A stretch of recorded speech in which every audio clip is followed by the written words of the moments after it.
Works here at Momentum Group. Can you just introduce yourself and give a brief overview of what the Momentum Group is that you work for? Yes, my name is Eileen Hale. I'm the Director of Training for the Momentum Group. We do train and employment for refugees, vocational English training. The Momentum Group started actually overseas in Thailand as a means. The motto behind the organization is to help the least empowered in any given international community, to help empower them with the skills, whether it's language or other skills, to improve their livelihood. And it started in Thailand with women in prostitution. So the idea was to help give them job and language skills to get out of that industry into other industries.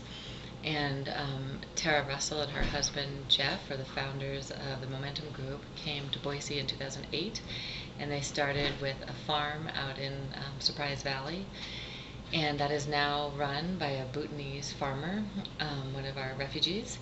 And they started with English on the farm as well as the actual farming and agriculture, but they've always brought in the language component to the training so that they can empower them to be able to survive here linguistically as well as culturally and with their job skills. And so now you guys come in and you help other organizations that are in Boise to help them adapt to their new environment and whatnot. So basically, the reason that I chose you for this interview is because in our ethnicities class, we're learning about the different ways that there are racism in our community. And so I figured since you worked with the different ethnicities, you might have encountered some. So my first question is that do you think that any of the children of the refugees that are being brought in are going to be dealing with it in any major ways because of the difference in their languages and the difference of their appearance with the effects of racism in class, like if there's going to be any different treatment? I mean, I'm sure to a certain extent, but just based on your own experience with them and what you've experienced so far. So I work primarily with the parents, just to back up a minute.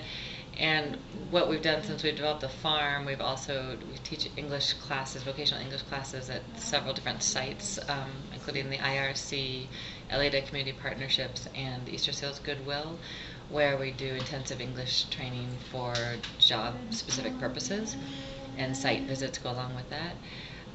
So I primarily deal with the parents more than the children, just to preface this question. That said, yes, I'm sure the kids probably will face some things. A lot depends on, I think, several primary factors, and that is how much we educate the mainstream community of Idaho on the refugees that come here.